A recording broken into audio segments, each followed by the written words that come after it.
So what I wanted to talk about today was, and I know this issue's been covered a lot of times, but I wanted to talk about the KLR 650 versus the DR 650.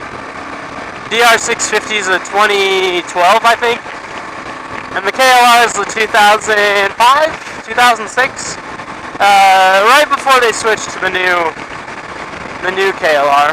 I guess what it comes down to is, do you have the money to do some modifications? A. And B, what do you do mostly? Those are the things you gotta think about when you're choosing to get a big bumper like this.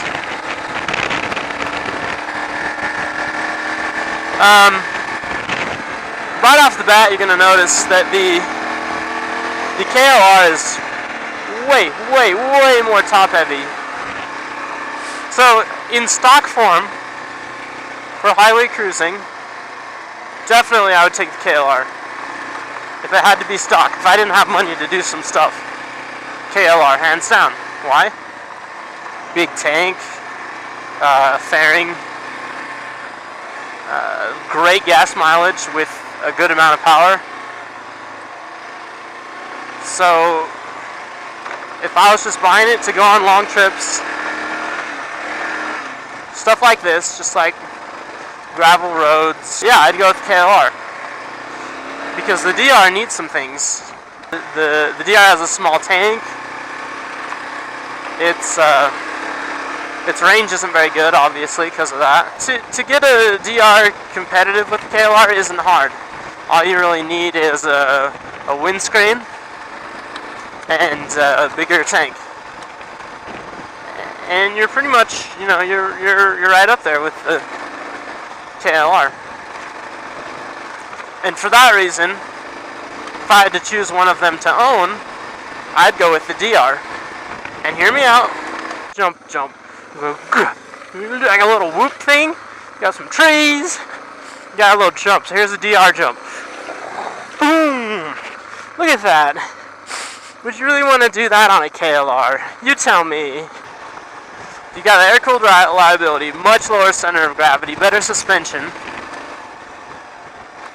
So you're going to do a lot better as a true dual sport, whereas the KLR probably, yeah, it can off-road, but let's be honest, anyone who's off-roading it deserves mad props. I mean, they deserve all the credit in the world. This whole area here was hit by a fire not too long ago, so you can see this area here is scorched right up to the Alpine. It almost burned Alpine down. At DR, I would just get obsessive. I think I'd end up spending so much on it, just tinkering with it, because it's that kind of bike, just begging to be tinkered with. KLR's fine the way it is, the only tinkering people really do with KLR is they maybe screw with the jetting and pipe, and they put some racks and long distance features on it. If I was going to own a 650 thumper, I think the best one is the DR.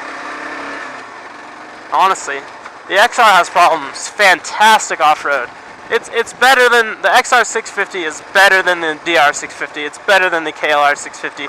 We'll spank them all day off-road. But its ergonomics aren't good. The seat's wide, so it wears you out fast to ride that way. And then when you hop on the freeway on an XR, it is the worst of the three. The XR, you sit so high up on the seat that all the wind hits you like in the chest. You can throw a windshield on, but you're still so high up. For that reason, it's just not a good street bike, the XR. But they're sure good on the trails. They're just an XR 600. That's all they are. A little bit heavier, about the same amount of power.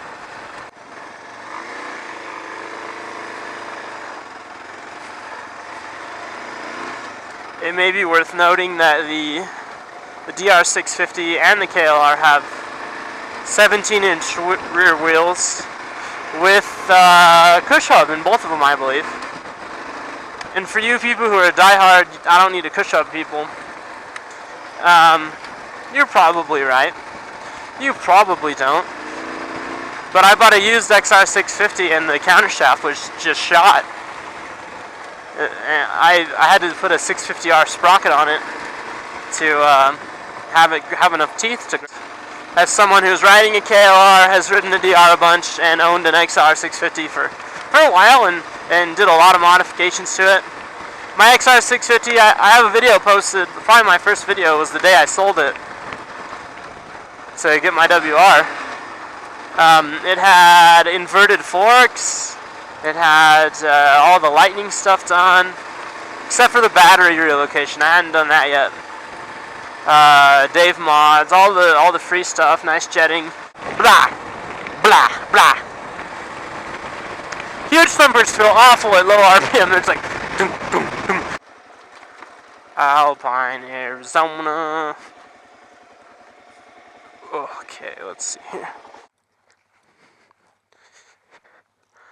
Alpine, Arizona, in all of its glory.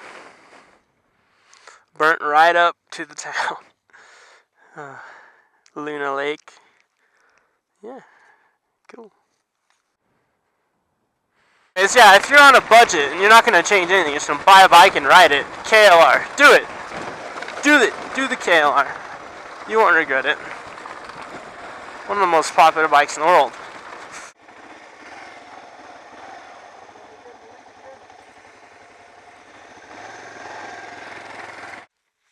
It's like I owe Ray a bike wash.